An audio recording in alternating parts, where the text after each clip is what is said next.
A gleaming supercar, a perfect life. Then a hammer shatters everything. What happens when a neighbor's jealousy explodes into shocking vandalism? You won't believe the lengths one man went to for justice, turning a quiet street into a battleground for truth.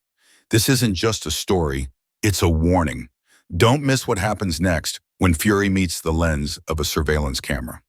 The pristine, manicured lawns of Sterling Heights usually hummed with the gentle thrum of prosperity, an exclusive symphony of quiet ambition and polished perfection. But that morning, a discordant note was struck, a jarring clash that would reverberate far beyond the perfectly paved cul-de-sac. It began, as many conflicts do, with a new arrival, a sleek, gleaming testament to audacious success that dared to defy the unspoken rules of suburban conformity. Daniel Myers, a software engineer whose ingenuity had far outpaced his years, had moved into the grandest house on Cypress Lane just 2 weeks prior. His presence, marked by an effortless charm and a penchant for bespoke suits, was already a ripple in the community's placid waters.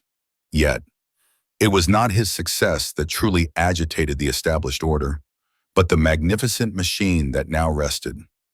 A shimmering sapphire beast. In his expansive driveway, a brand new, customized Italian supercar, its lines flowing with an almost liquid grace, its engine a dormant roar. It was a statement, bold and unapologetic, in a neighborhood where statements were usually whispered through the discreet rustle of expensive drapery. Across the street, behind the meticulously trimmed hedges of her own imposing estate, lived Eleanor Vance.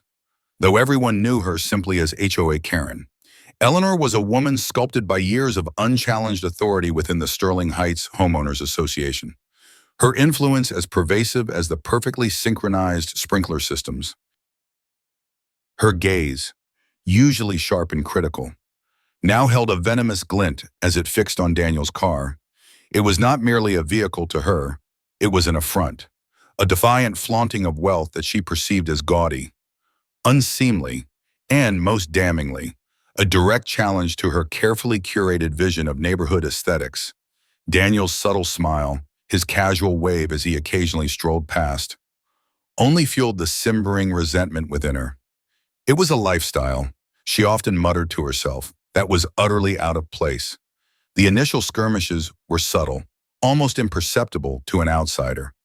A passive-aggressive note slipped under his wiper blade, citing an obscure HOA regulation about vehicle size in driveways, a regulation that, upon quick review, Daniel found to be non-existent, a pointed glare from across the street whenever he started the car, the deep growl of its engine echoing through the quiet morning air.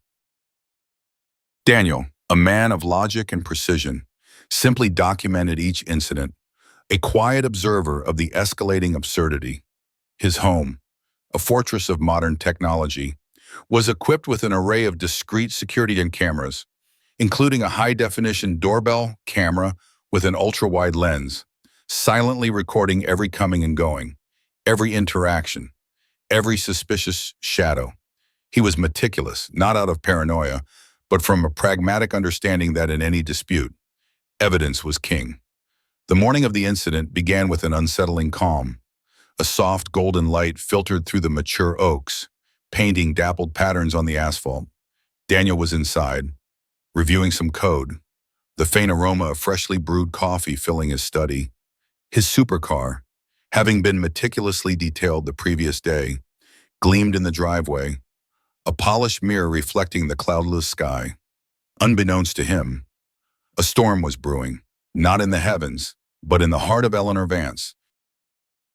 Eleanor had woken that morning with a festering grievance, a sleepless night spent stewing over Daniel's perceived arrogance, fueled by whispers from a few of her less discreet HOA allies about the new money on the block, had pushed her to a volatile breaking point.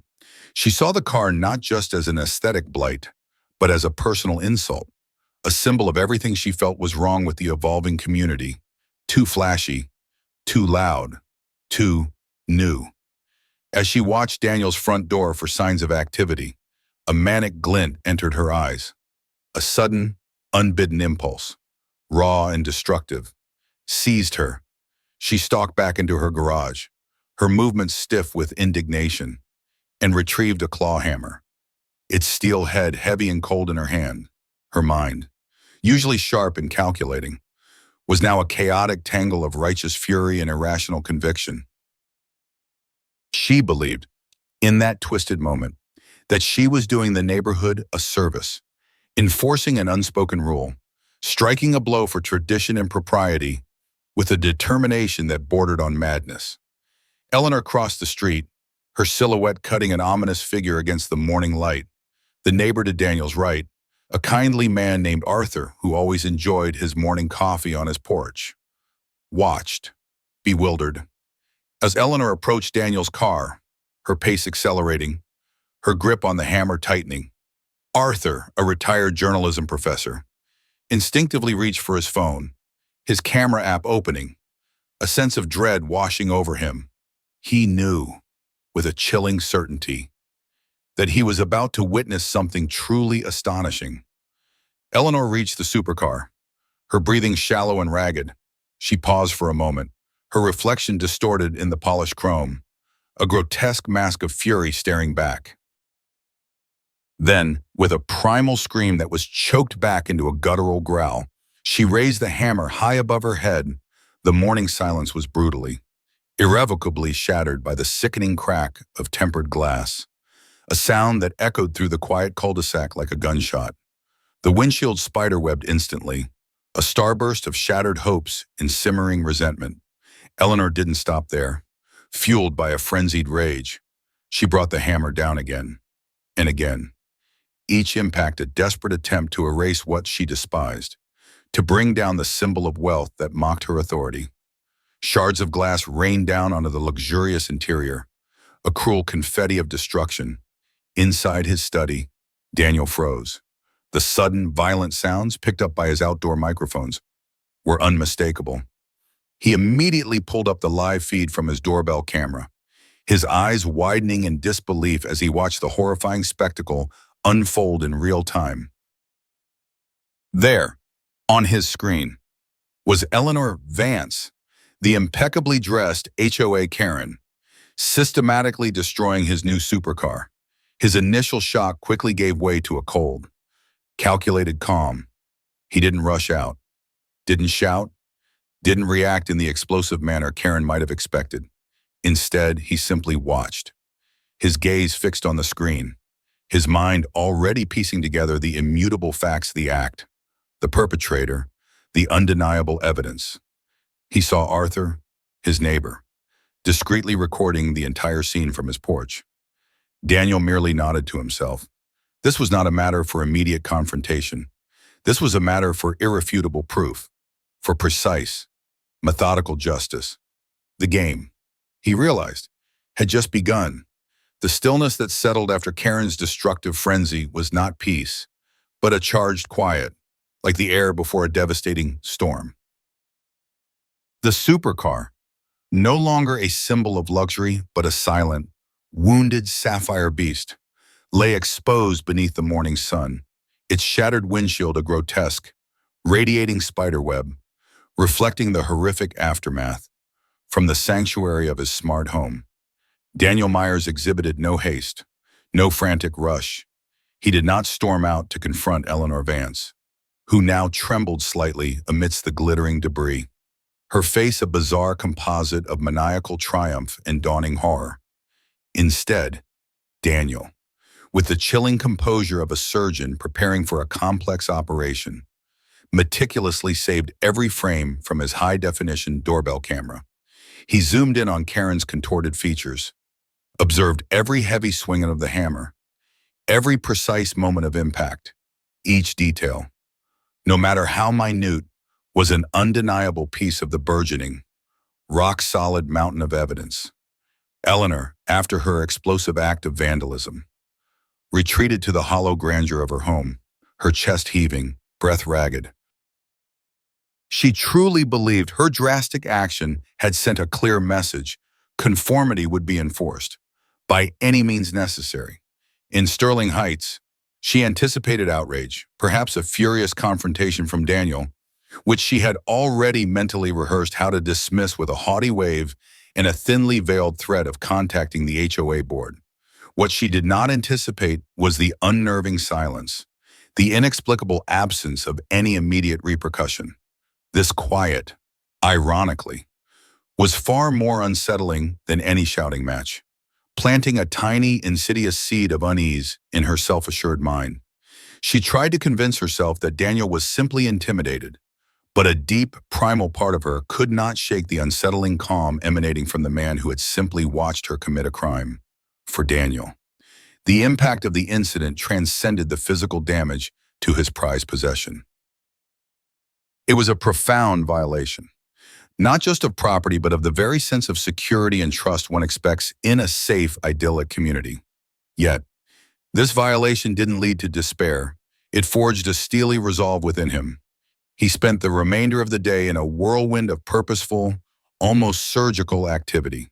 First, he contacted his insurance company, providing them with a concise, factual account of the vandalism and, crucially, sharing the high-resolution video evidence. The insurance agent, initially skeptical, quickly shifted from disbelief to outright shock as they watched the unedited footage, murmuring about the unprecedented nature of the claim, the undeniable culpability. Daniel then meticulously initiated the process for a formal police report, ensuring that the incident was officially documented.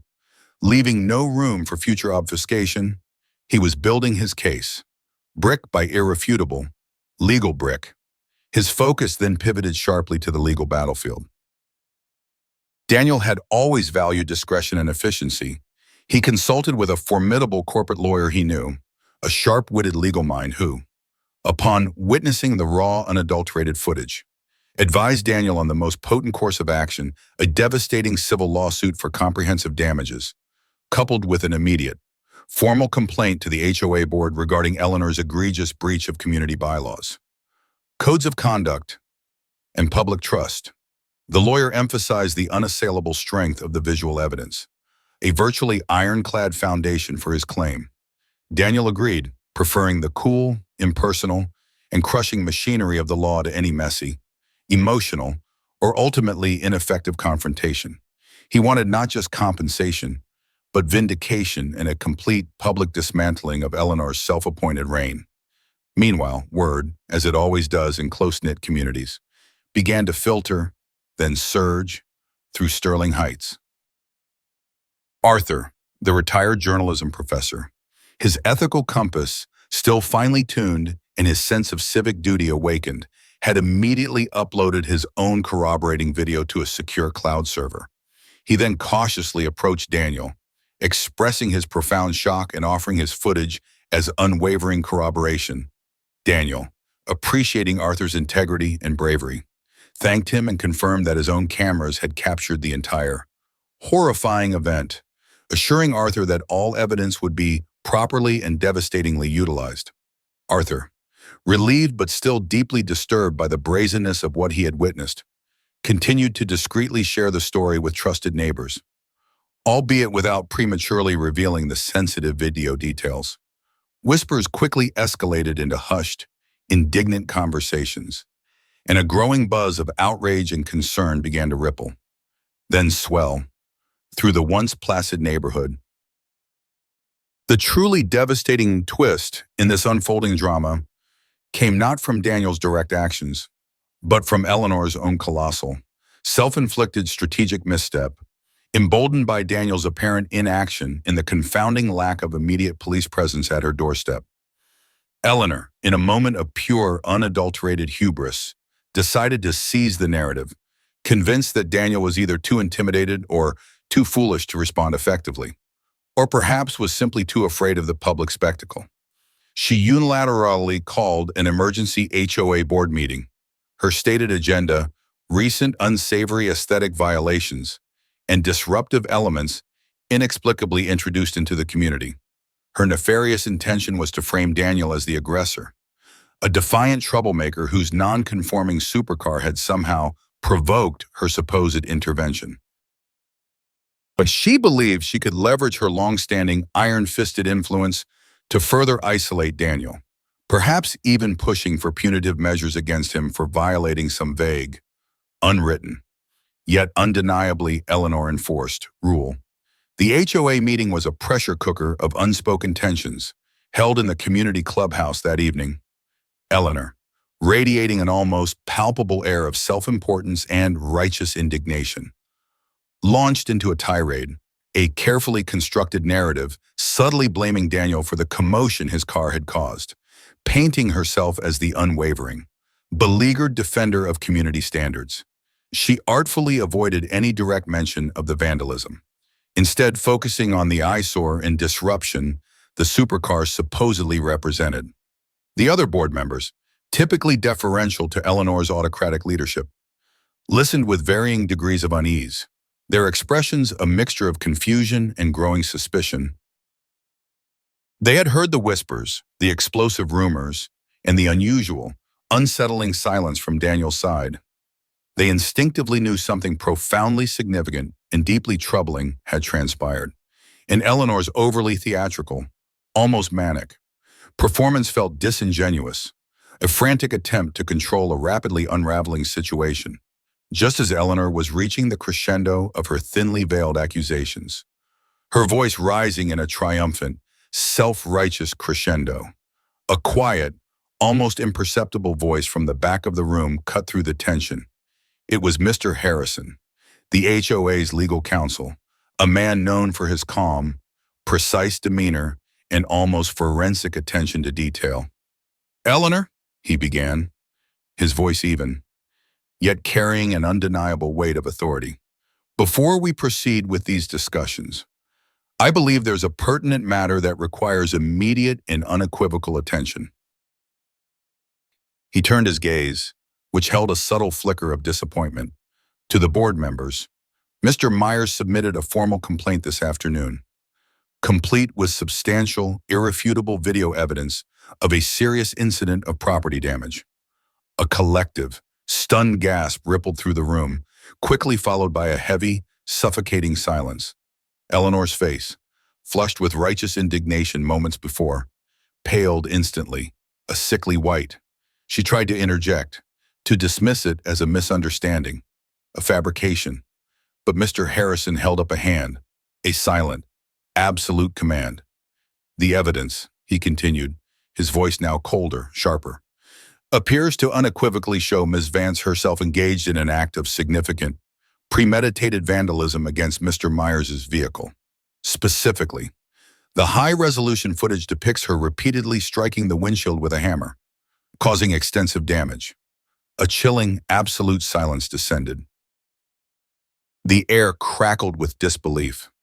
Then, with a palpable sense of betrayal and dawning horror, this wasn't a minor infraction, a debatable aesthetic issue. This was a violent, criminal act captured on camera. The board members exchanged incredulous, accusatory glances.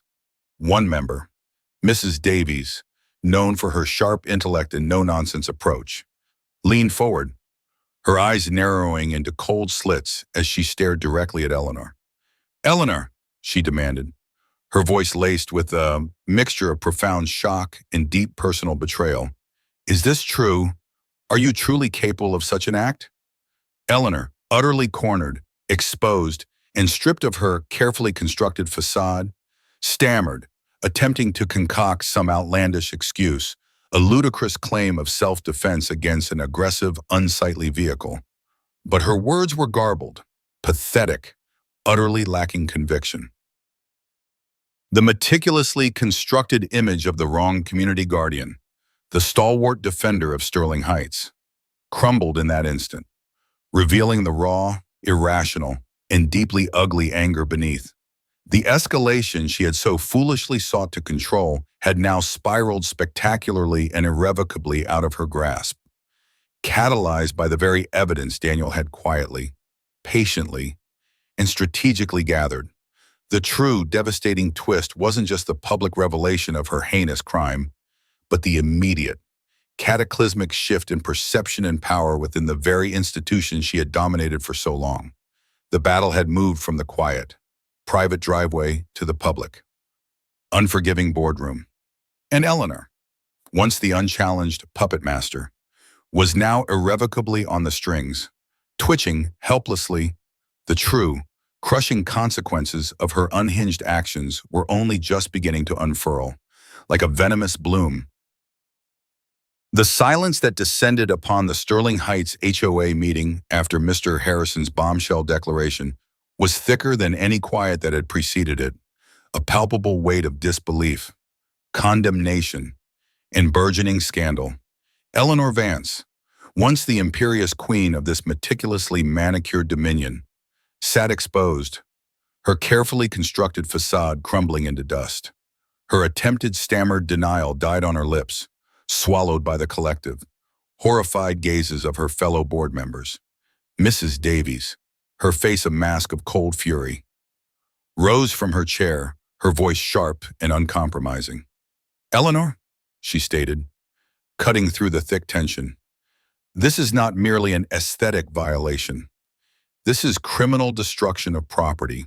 As a board, we cannot and will not condone such egregious behavior from one of our own. This board has a fiduciary responsibility to uphold the bylaws and maintain the peace and reputation of this community. Your actions have jeopardized both." The implicit power shift was immediate and absolute. Eleanor, stripped of her authority, could only stare, her eyes wide with a mixture of disbelief and a rising panic. The next few hours were a whirlwind of official procedures.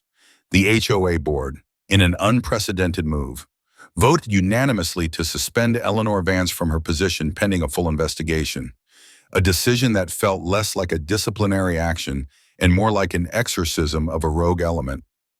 Mr. Harrison, the legal counsel, calmly advised them on the necessary steps to distance the HOA from Eleanor's actions and to cooperate fully with any impending police inquiry. Eleanor, her face ashen, was escorted out of the clubhouse, no longer the feared leader but a disgraced pariah, the whispers of betrayal and disgust following her like a shadow. Back at his residence, Daniel received the news with a detached satisfaction. He was not celebrating. He was merely observing the inevitable gears of justice grinding forward. His focus remained on the legal proceedings. The police, armed with Daniel's meticulously documented video evidence and Arthur's corroborating footage, swiftly moved to action. The following morning, 2 patrol cars pulled up to Eleanor Vance's opulent driveway. The sight of uniformed officers and knocking on her meticulously polished mahogany door sent a ripple of shocked whispers through the neighborhood. Eleanor, still reeling from her public humiliation at the HOA meeting, found herself facing a stark reality. She had never imagined criminal charges for vandalism. The initial resistance, the attempts to charm or intimidate the officers, quickly dissolved as they presented the undeniable visual proof. She was taken in for questioning, the spectacle a stark contrast to her usual dignified outings. The civil lawsuit, spearheaded by Daniel's sharp legal team, was filed concurrently. The complaint meticulously outlined the full extent of the damages, including not only the cost of repairing the bespoke supercar but also the diminished value, the emotional distress, and punitive damages for Eleanor's malicious intent. The legal documents, once served, landed like a cold, hard slap across Eleanor's face, forcing her to confront the financial ramifications of her irrational outburst. Her lawyers, hired in a desperate scramble, quickly realized the insurmountable nature of the evidence against her. There was no plausible defense for a woman caught on multiple cameras, wielding a hammer, and systematically destroying another's property. The legal process began to expose not just the facts of the vandalism, but the underlying psychological currents of envy and entitlement that had fueled Eleanor's behavior. Discovery motions unearthed her past minor, but aggressively pursued HOA grievances against other residents for perceived aesthetic violations, painting a consistent, disturbing pattern of controlling behavior and resentment towards those who dared to deviate from her rigid standards. The true revelation, however, came not from the legal proceedings, but from the digital realm. Daniel, a man who understood the power of information and community, had quietly uploaded a heavily edited, time-stamped version of the doorbell camera footage, with identifying personal details blurred for privacy. But Eleanor's face and the hammer clearly visible to a throwaway Reddit account. He posted it to a popular subreddit dedicated to HOA nightmares and public freakouts, with a concise, factual title, HOA President Destroys Neighbor's Supercar for Aesthetic Violation, Caught on Camera. The response was immediate and explosive. The video went viral within hours. Screenshots of Eleanor's enraged face, mid-swing, became instant memes. The internet, a vast, unforgiving, and often collectively just entity, erupted in a cacophony of outrage and schadenfreude. Redditors meticulously dissected every frame, applauding Daniel's calm reaction and meticulous evidence gathering. They swarmed the comments section with a mixture of incredulity, support for Daniel, and scathing condemnation of HOA Karens and their overreaching authority. The video was cross-posted to other platforms, Twitter, Facebook, TikTok, each sharing amplifying its reach. News outlets, initially drawn by the sheer spectacle of the video, began to pick up the story, albeit cautiously, citing the viral footage of a neighborhood dispute. This sudden, overwhelming public exposure was the ultimate power shift. Eleanor Vance, who thrived on control and anonymity within her exclusive enclave, was now a globally recognized symbol of irrational entitlement and destructive envy. Her full name, though initially redacted, was quickly unearthed by internet sleuths, further amplifying her public humiliation. Neighbors in Sterling Heights, who had long endured her petty tyranny, now spoke out, emboldened by the viral narrative and Daniel's quiet but firm stand. Stories of her past grievances, her overbearing nature, and her thinly veiled classism began to circulate, adding fuel to the internet's collective fire. The impact on Eleanor was devastating. The legal pressure was immense, but the public shaming was soul-crushing. Her social circle, once tightly controlled, evaporated. Friends distanced themselves, unwilling to be associated with a pariah. Her family, mortified by the relentless media attention and the vitriolic online comments, urged her to settle, to disappear, to simply make it stop. Her carefully constructed life, built on appearances and control, was collapsing spectacularly. The revelation of hidden truths, not just her specific act of vandalism, but the broader pattern of her character, was laid bare for the world to see. She had tried to exert power through intimidation and petty regulations. But Daniel, with the quiet power of undeniable evidence and the amplifying force of the internet, had revealed her true, ugly nature to the world. The shift in power was complete, the villain was unmasked, and the path to her inevitable downfall was now paved by her own destructive rage. Magnified by the unforgiving lens of public opinion, the immense, unyielding pressure of public humiliation, coupled with the relentless, unceasing machinery of impending legal actions, finally crushed Eleanor Vance. Her once unshakable facade, meticulously crafted over decades of self-importance and perceived privilege, had not merely cracked, it had utterly disintegrated under the relentless glare of millions of viral views and a surging, unstoppable tide of legal demands. The initial criminal charges for felony vandalism, rigorously supported by Daniel's pristine, time-stamped video evidence and Arthur's unimpeachable corroborating footage, were an undeniable, irrefutable truth, faced with overwhelming odds, a complete absence of plausible deniability, and the very real, terrifying possibility of a criminal conviction that would forever brand her as a common vandal. Her high-priced legal team, assembled in a panic, advised immediate, decisive action, the only viable path left. They grimly informed her was to desperately seek a settlement that might, just might, mitigate some of the catastrophic damage to her already shattered reputation and prevent a protracted, excruciatingly embarrassing public trial that would drag her name through every tabloid and news channel. Daniel, guided by his legal counsel, approached the settlement negotiations with the same cool, calculated precision he had applied to every step of this unfolding drama. His objective was multifaceted. It was not merely financial compensation for the damage to his cherished supercar, though that was a significant component. More crucially, he sought a definitive, unequivocal, and public acknowledgement of Eleanor's profound wrongdoing and a clear, resounding message that such destructive, irrational behavior, born of unbridled envy, would absolutely not be tolerated within a civilized community. The negotiations themselves were a tense, protracted affair, a psychological battle fought across polished conference tables. Yet, Eleanor's desperation, her palpable fear of further public ignominy and crippling legal fees, was evident in every strained conversation, every reluctant concession. The sheer volume and clarity of the evidence, combined with the relentless, merciless online scrutiny and the mounting, palpable disdain from even her closest, fair-weather acquaintances, left her with no leverage whatsoever. She was, quite literally, negotiating from a position of absolute moral and legal bankruptcy.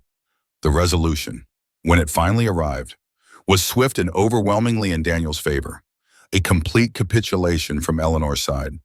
Eleanor Vance formally and legally agreed to a truly substantial financial settlement that comprehensively covered the full, exorbitant cost of repairing Daniel's bespoke supercar, including not only the direct repair expenses, but also the significant, often overlooked, depreciation in its market value caused by the extensive damage.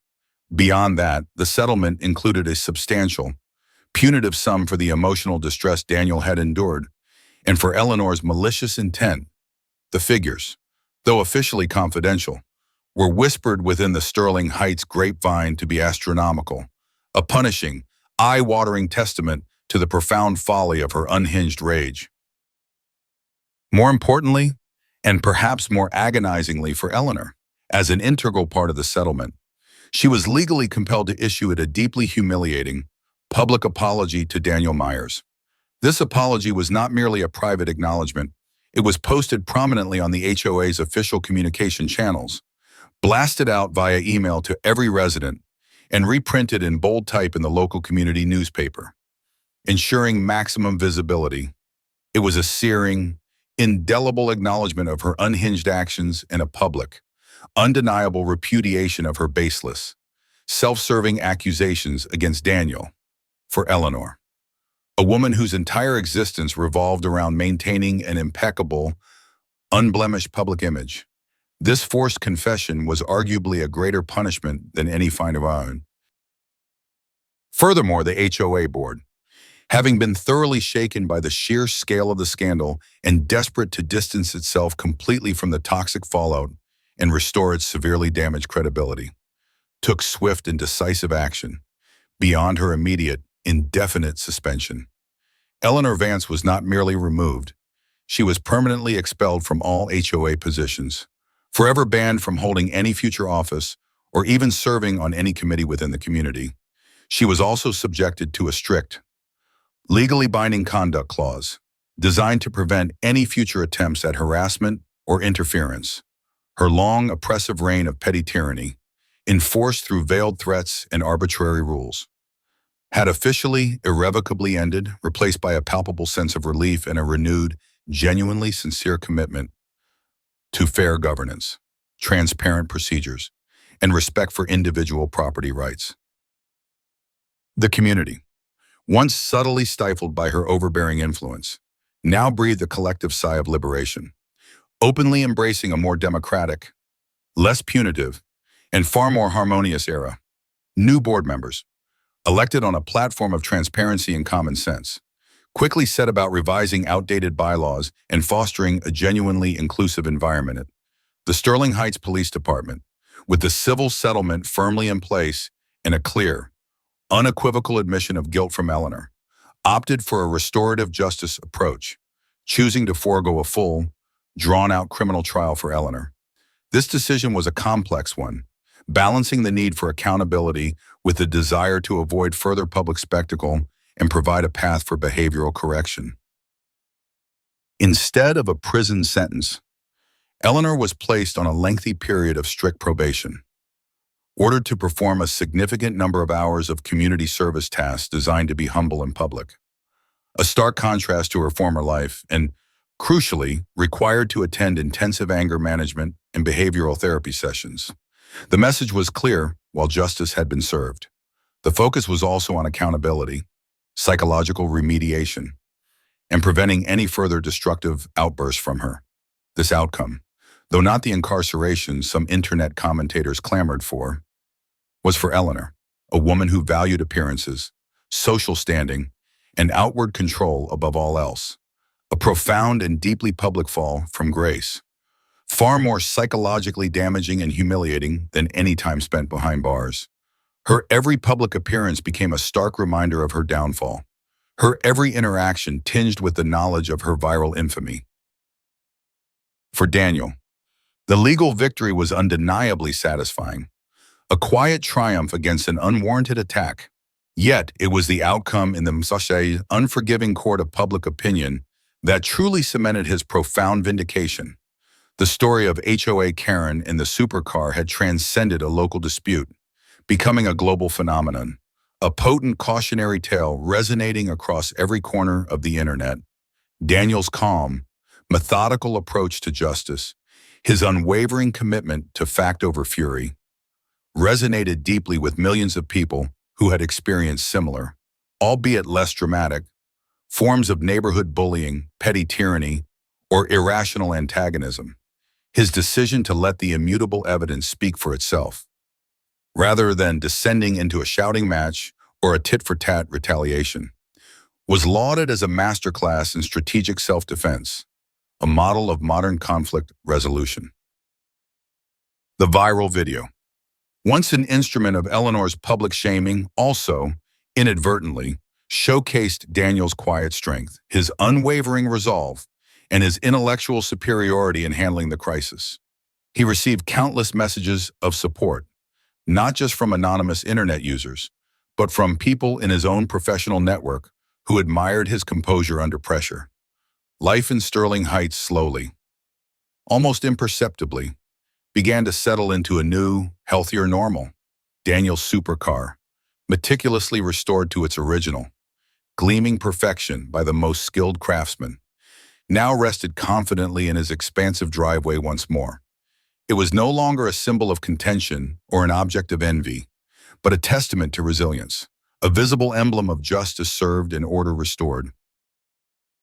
Neighbors, once wary of the new money on the block or subtly influenced by Eleanor's divisive narratives, now offered genuine smiles, heartfelt greetings, and friendly waves, recognizing Daniel not just as the wealthy software engineer with the cool car, but as the quiet, principled man who had courageously stood up to tyranny and, against all odds, definitively won.